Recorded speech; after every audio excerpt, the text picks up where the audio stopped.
and welcome to HR Tech Chat Podcast. I'm your host, Jennifer Dole, and today we have two amazing guests joining us to discuss organizational and career resilience. First, Larry McAlister, #1 international bestseller of The Power to Transform. Larry, welcome to the podcast. Thank you, Jen. Glad to be back. And also we have Andy, who is a speaker and trainer and founder and host of the Talent Development Think Tank and author of his book, Own Your Career, Own Your Life. Welcome to the podcast, Andy. Thank you so much, Jennifer. It's an honor to be here. So great to have this conversation. I've really been looking forward to it. So let's start with what you think career resilience is, because that's really the topic for today. Larry, you want to take that first? Sure. So to me, I think we just pull aside the word resilience for a minute. And all individuals, and I think we've learned this more and more through the pandemic, a focus on mindfulness, optimism, exercise, putting the effort into yourself. Because the new muscle in the workforce is your brain and soul and heart. And it's really up to us to focus on that. So the whole person approach, being healthy. Now you take that and put it into the workforce. That means you are better at overcoming challenges. You're better at having a bad boss. You're better at relating, and you're better at having leadership. So you have the energy and the desire to overcome obstacles. And we've seen more and more companies through the pandemic on the other side offer programs and are putting a stake in the ground that they believe in this.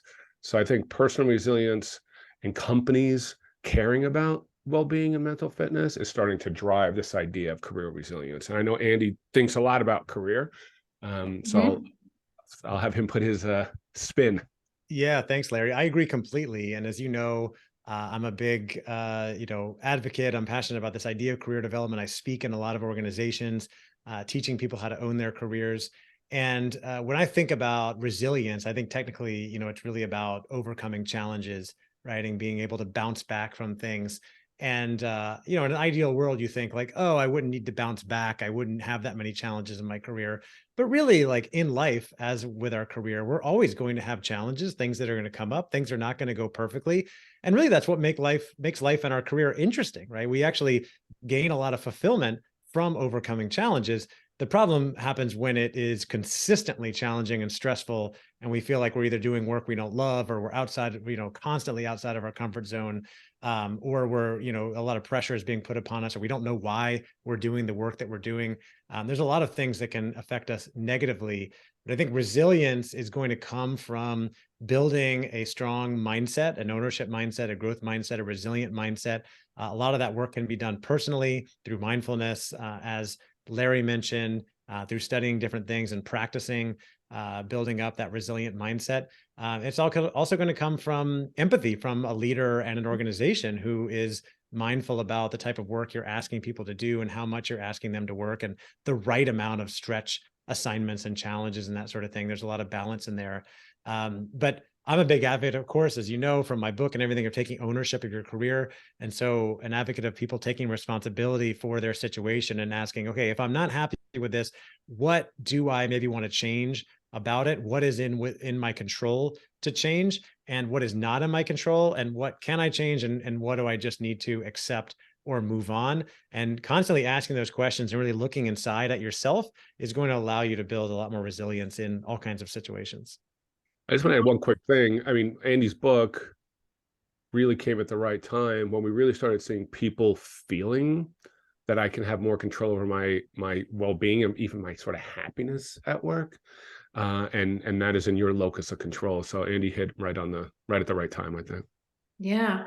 And I think about the definitions that the both of you have provided, and I think about transitions, right? Sometimes those transitions are within our control. Sometimes they're not within our control, but that's really where the growth happens.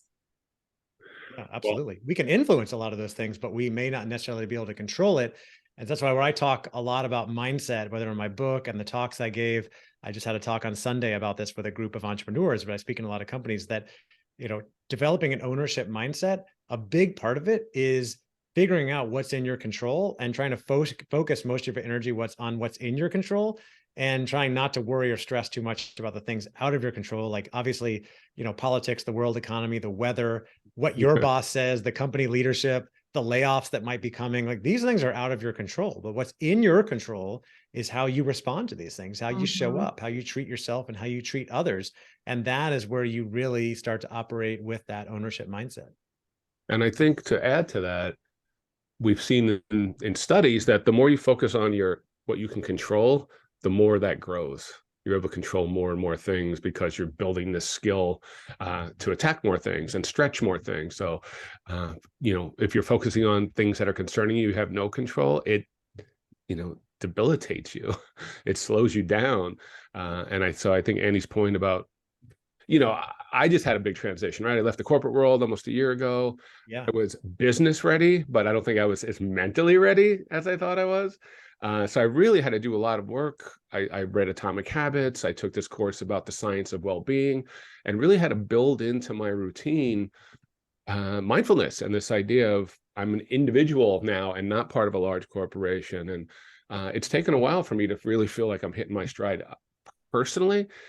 So I think what you guys are talking about is important every day at work. I'm glad you did that. You put in that work, Larry, because you were doing some amazing things in the corporate world. I had a front row seat working with you on some stuff.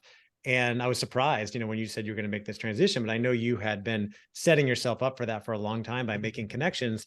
But I think there's a misconception people might make that, entrepreneurs, you probably have it much easier than corporate professionals. There's no boss telling you what to do. There's no pressure, right? And I've been an entrepreneur now for several years, and it's not true, right? Like you put more pressure on yourself because you're like, oh, I always have to be delivering and finding the next client and all this sort of stuff. And in general, I think entrepreneurs on average take less time off than employees. And that's an important factor that goes into wellness. Yeah. So you got to be more intentional about it. Absolutely. There's no lines. There's literally there's no punch clock, right? There are no boundaries, right? No boundaries, yeah. Right. I mean, how many texts did I send you, Andy? Andy, how do you do this? Andy, how do you do this? Andy, I love it.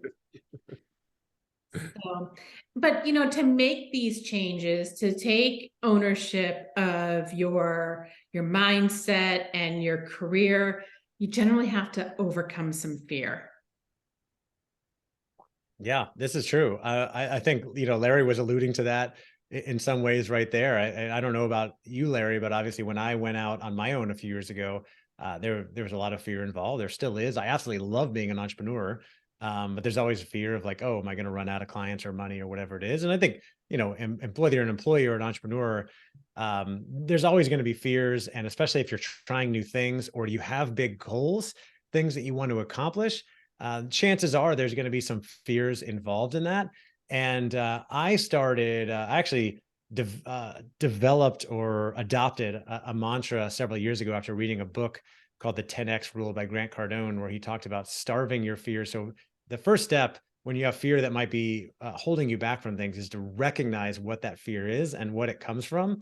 And most of our fears are sort of unjustified or unfounded. Not all, but many of them are, right? For instance, I kind of want to make a video to post on social media, but I'm afraid that people are going to laugh at me or make fun of me, right? And many of us have that fear. It's natural, just like public speaking, when logically we know like that's probably not going to happen. In fact, most likely very few people are even going to see it, right? And they're just going to scroll on by, like they don't care.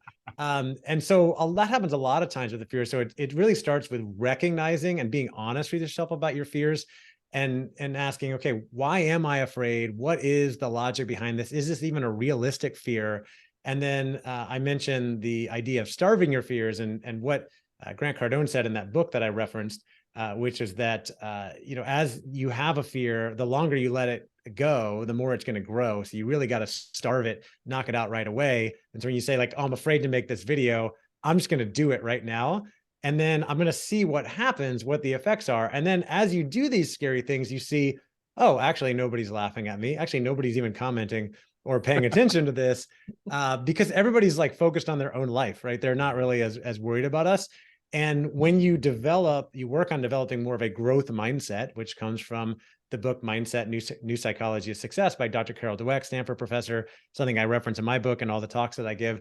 You develop a growth mindset, you realize that we grow from trying new things, from getting out of our comfort zone. And whether we fail or not, everything is a learning opportunity. And I've been able to accomplish so much more by going after the things I want to do and trying stuff, even if I might fail, and just getting past those fears. And I had a lot of fears, fear of failure, rejection for most of my life. I had to make a big shift to overcome that. My life's gotten so much better as a result. So I'm always a big advocate of like, hey, go try stuff, get past those fears, because your life's going to be better as a result. I think it's Yeah, called, experimentation is like such a key word for your career. I think it's called the spotlight effect, where you think the spotlight is on you and everyone's watching every move. So you're worried about making those moves. So I was at the Better Up Uplift conference, and Dr. Martin Seligman was there, and he's the, the father of positive psychology. Yeah. He was the one who said, it's not about, we'll get you to a manageable life. He's like, you can thrive. And he did the US military asked him to figure out why is there such difference in PTSD and suicides? Help us figure this out. So he did a 5-year study of almost 1 million people in the military, some deployed and some in offices. And what he found out, the biggest difference of people getting through PTSD, getting through hard times and not collapsing, is optimism. The idea that this will work out. And they studied it. There's a range of optimism and negative, pessimism, but optimistic people who feel it's going to work out could still get PTSD, but would get through it faster and would be stronger on the other side. So the question is, well, how do you become more optimistic? And I love this 2 simple steps, which I'm like, it blew my mind when I was in the audience. One is identify the voice that talks to you all day long. Identify it. And then when that voice is telling you you're not good enough, you're going to fail, and he said people are going to laugh at you, you're not loved, treat that voice like a third party that's trying to ruin your life, and kill that voice. Tell it to shut up. So I thought that was really powerful, because when I get sort of anxiety, it's usually for me, like when I'm first getting up out of bed, I'm like, oh my God, what's going to happen? All the stuff I have to do today. If I can just say, shut up, deep breath, 3 deep breaths, and move that voice, quiet it, you get out of bed and it's like, what was I so stressed about 15 minutes ago? It's overkill. So Dr. Martin Seligman, I think, really hit it on the head. Like 1 million people for 5 years, and that's the outcome. I mean, we try to make things more complicated than potentially they are, I think. That's fantastic. That is. So back to career resilience and helping individuals have career resilience and bounce back from things that are outside their control or inside their control, and building their career. How can technology help? And how can we use technology without being overwhelmed by it? Oh, I'm going to defer to Larry, because he's the expert on technology. So what I've been saying, and I've been doing a lot of Chat GPT lately. Technology, especially HR technology, gets you to the human interaction faster and with more actionable data. So I remember years ago, I remember opening myself up to my boss and saying I was stressed and overwhelmed. And she literally patted me on the back and said, oh, you'll get through it. That's not what I needed in that moment. Rub some dirt on it. You'll be fine. Yeah, exactly. So that's when I started having this idea of having sort of career conversations every quarter with your boss. And I put that to 2 Fortune 500 companies. And when I first started, it was really just a list of questions that you could talk about your future, and you could talk about what your career wanted to be, and it'd be a timeout that you had a more personal relationship and not an interaction with. Now, as technology has moved past, and I talked about this at the HR Tech conference, if you have talent mobility, like we talked about, we were both at Fuel 50, when you're talking about your career, you have so much more data. So it takes the pressure of your boss trying to help you. Better Up, you talk to your coach about how am I going to get better and be more resilient. And you could talk to your boss about that. You have these better interactions because those two technologies have gotten you to such much more insightful discussions where these things are much easier to bring up. So that's why I say HR technology gets you the interaction faster with more actionable data. I agree completely. I love that. And I'll take it from a more personal level, because we have been talking about wellness and mental health and things like that, that I think for the most part, technology is here to make our lives better, right? Everything is always invented for reasons to make our lives better. and we can leverage technology in so many ways to make our lives better. However, as with any good thing, it can always go too far, right? And it can take over and make our lives more stressful and oftentimes worse. And so I always think, and I'm an advocate of taking control of that situation, like taking ownership of your technology use, maybe setting some boundaries if you need it. So social media is a great example, right? Social media is something that many of us use and participate in on different levels. And I fully believe that social media is something that can make our lives better. I love being active on social media because I've made so many great friends and connected with so many great people. I know what's going on in the world. But if I don't control it, it can cause a lot of stress in people's lives, right? Because there are, many engineers in Silicon Valley working to try to make these apps as addictive as possible so you don't leave them, right? You got that right. And so you've got to realize that and take ownership and say, okay, first of all, I want to stay away from negative type stuff. A lot of people don't realize that you can take ownership of your feed and curate your feed and what you see, and that the algorithms do learn from what you're doing, as with a lot of technology. So if you don't respond to negative stuff, it stops showing up in your feed, as an example with social media. And then you got to change some of the notifications. I have a lot of mine off, so I'm not getting notified every time something happens on social media. Now, there's a lot of other great technology I use that can make our lives better, right? I use the Calm app for meditation every single day, and there's tons and tons of great resources on there. There's lots of other mindfulness apps and pieces of technology. Things like ChatGPT can make our jobs easier and better. I use Duolingo every day to learn Spanish, which is really cool. Cool. But it's always like bing, bing, bing. It's always trying to get me to come back, right? Like, how much do I want to be on there? They're trying to make it as addictive as possible.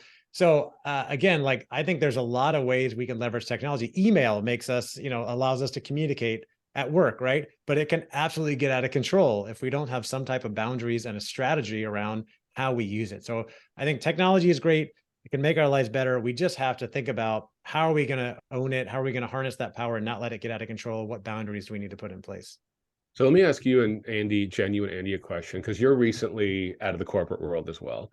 And Andy, I know you write about this in your book about comparison and imposter, right? So when I first became independent and I would be going through my social media feed, I was like, how many consultants are in my space? I never knew. And they're all so successful. And they're all so, everyone's a quadrillionaire and I'm so new and I can't figure it out. And it took me a while to be like, just like Facebook, we knew 20 years ago, not every person on Facebook has the perfect life they are portraying to you. That's right. Absolutely. Yeah. So, but for you, Jen and Andy, I know Andy, it's in your book, and Jen, you've recently gone independent as well a little bit.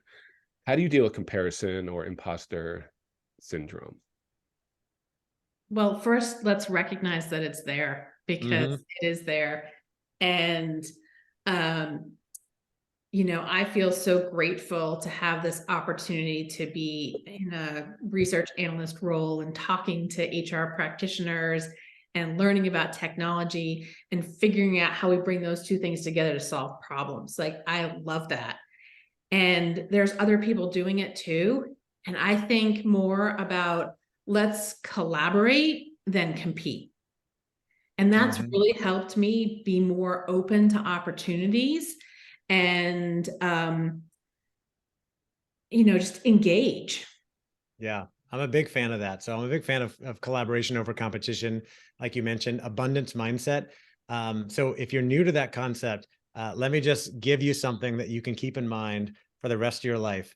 There is an unlimited amount of money, success, and love in the world. Let me repeat that. There's an unlimited amount of money, success, and love in the world. So if some other consultant or a person doing the same thing as you is successful, that does not take success away from you, right? There are some circumstances where you and someone else may be bidding on the same job or competing for the same promotion. It's pretty rare though, right? In fact, there's more than enough to go around. It's just a matter of going out and getting stuff. So I'm a big fan of collaboration over competition, not worrying as much about that. But the comparison is real. Like, I get sucked into it all the time. And what we have to remember is that, first of all, nobody else's life is perfect. We go around, we assume that, somehow everybody else has it figured out. I'm the only one that doesn't for some reason. It's so bizarre, but like, I find myself in that space, so I know others are as well.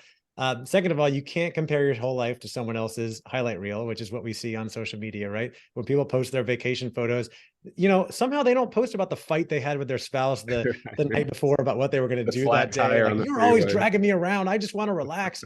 They just post the happy picture, like wherever they get to where they're going. And then, when we go to that idea of abundance and we just say, I'm going to learn what I can from others, I'm going to root for other people, and then I'm going to do the best I can and mostly try to compare myself to where I came from, and we focus on the progress we're making, then we can get a lot further and be a lot happier in the process. You also mentioned imposter syndrome, which is timely for me because I spoke at an event just 2 days ago for a small group of entrepreneurs who, when I got there, found out were highly successful, all running multi-million dollar businesses. And, some people may consider me successful on many levels. I've been running a business now and it's doing pretty well. But the numbers, nothing compared with what these guys are doing. So there's a tendency to give into imposter syndrome and say, well, what can they possibly learn from me? These guys are running these huge business. And I say guys, most of them were men, but of course there's many successful women out there as well, Jen. But imposter syndrome usually happens when we have less confidence and belief in ourselves than other people have in us, right? And so I have to remind myself in that situation that they invited me here for a reason. They wanted me to speak here for a reason. I have been studying and working on things that they have not, and I have things that I can say that can absolutely help them do even better than what they're doing now. And that is why I'm here. And so I'm going to lean into that. And the other antidote, I think, to imposter syndrome is listening to people when they compliment you and tell you that you are great at what you do, because that is going to remind you that you are very good at what you do. We have a third guest on the I love podcast it. today. So I have a little microcosm of that is some people ask, like, how do you get prepared to do a talk? And they don't mean prepare like do a deck, but how do you not get super nervous or stress out? And I always think, to Andy's point, is when you're going to go stand in front of a group of people, they want you to be good. They're rooting for you, hoping that you're going to fail. They don't fail. Yes. Oh, I hope this guy sucks today. Right? People generally want you to be successful, and they're there for a reason. And that's how I overcome being, that's a good reminder. I like that. It's like, they're all rooting for you. Nobody wants to see you go bad. That's their time too, right? That's right. Yeah. I think that happens in a lot of different areas. So as we wrap up here, and I know we could continue on this topic because we're all so passionate about it, but what is the advice to the person that needs that pep talk right now? So I'll since I started with ChatGPT, I did this yesterday. I work with ChatGPT to say, build me an 8-week mindfulness, mental fitness plan that I'll touch 3 times a week, and it delivered it in about 40 seconds. So just to get a sense of what could you do, right? That's what's so great about these tools is like, I don't know what to do. Tell me. So you can pep talk yourself a little bit. Yeah, I love it. Pep talk. First of all, I just remembered something too that I think is funny when it comes to imposter syndrome. I got invited on the HR Tech Chat podcast with Larry McAlister, who I consider to be like the foremost expert on HR technology. I'm like, what am I doing here? But we're talking about career and resilience. Okay, I can talk about that. That's good. So I love being here. And to take that and transition it to that pep talk. I think no matter who you are or what you're doing, you are way more capable of achieving your goals than you think, of doing great things than you think, that you really just need to start with some self-reflection and self-awareness to understand who you are and where you are, and get really honest about your situation, what your challenge is, and what your goals are, and what you really want to achieve.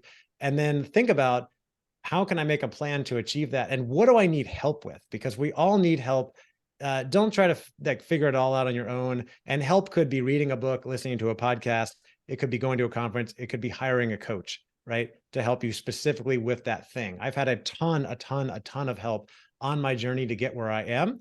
But I set a very clear vision a few years ago that I'm going to write a book, I'm going to become a speaker, and I'm going to be working on my own in big companies. And it took some time. I overcame a lot of challenges on the way, like pandemic, health challenges, economy, all kinds of stuff. But I'm absolutely doing the thing that I set out to do 3 or 4 years ago. And it's because I was very clear on what I wanted. I put a plan in place and I invested a ton in myself, both, books, podcasts, like I said, conferences, hiring coaches, mastermind groups, asking for and getting the help that I needed to accelerate that movement and get to where I am. And I'm really pumped about where I am today because of all the work I did. And where I am today is getting to help a lot of other people with that, which gets me so excited to do things like this. And I'm really excited for the future because I'm an optimist, Larry. Yeah. And so I'm excited where things are going, and just appreciate you having me here, Jen. Well, thank you both for being here. Andy, you are career resilience. And I love it. And Larry, you too are career resilience. And, we've survived the twists and turns and we're better for it. So thank you for joining me today. This is 360 Insights HR Tech Chat podcast with Andy and Larry. And I really appreciate your time. Thank you. Thank you, Jen. Thank you.